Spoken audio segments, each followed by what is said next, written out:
সমুদ্রে যার যত বেশি নিয়ন্ত্রণ সে তত বেশি শক্তিশালী। প্রাকৃতিক সম্পদ আহরণ থেকে শুরু করে ভূ রাজনৈতিক প্রেক্ষাপটে পরাশক্তি হয়ে উঠতে সমুদ্রের নিয়ন্ত্রণ প্রতিষ্ঠায় জোর দিচ্ছে চীন। চাইছে দক্ষিণ চীন সাগরের নিয়ন্ত্রণ নিয়ে এশিয়ায় একচ্ছত্র আধিপত্য বিস্তার করার। প্রতিদ্বন্দ্বী দেশটিকে টেক্কা দিতে চাইছে ভারত।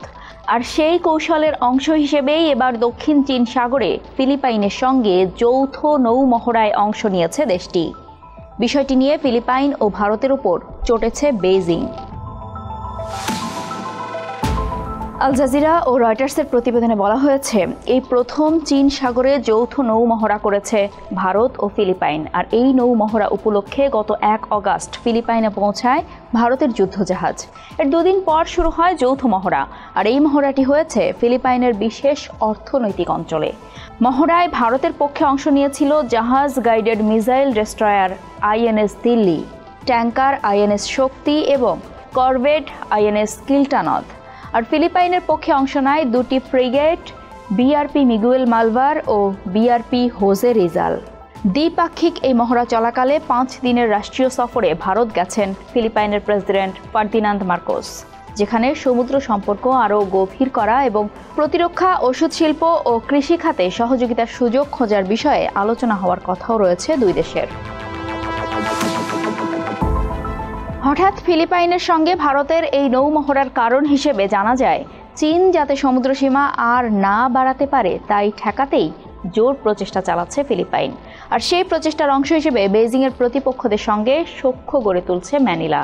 এর আগে যুক্তরাষ্ট্র, জাপান, অস্ট্রেলিয়া, ফ্রান্স ও কানাডার সঙ্গেও মহড়া চালিয়েছে দেশটি।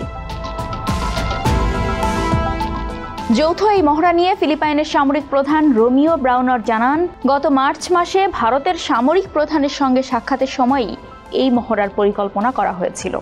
মহড়াটি ভালোভাবে শেষ হলেও এই সময় তাদের উপর যে নজর রাখা হয়েছিল সেটাও জানান তিনি।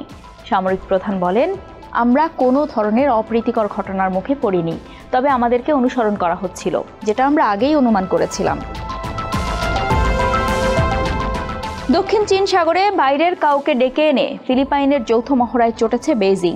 চীনের পররাষ্ট্র মন্ত্রণালয় এই ব্যাপারে এক বিবৃতিতে বলেছে, কোনো অঞ্চলের সীমানা বা সমুদ্রপথ নিয়ে বিরোধ থাকলে তা সংশ্লিষ্ট দেশগুলোর মধ্যেই সমাধান হওয়া উচিত। তৃতীয় পক্ষের হস্তক্ষেপ কাম্য নয়।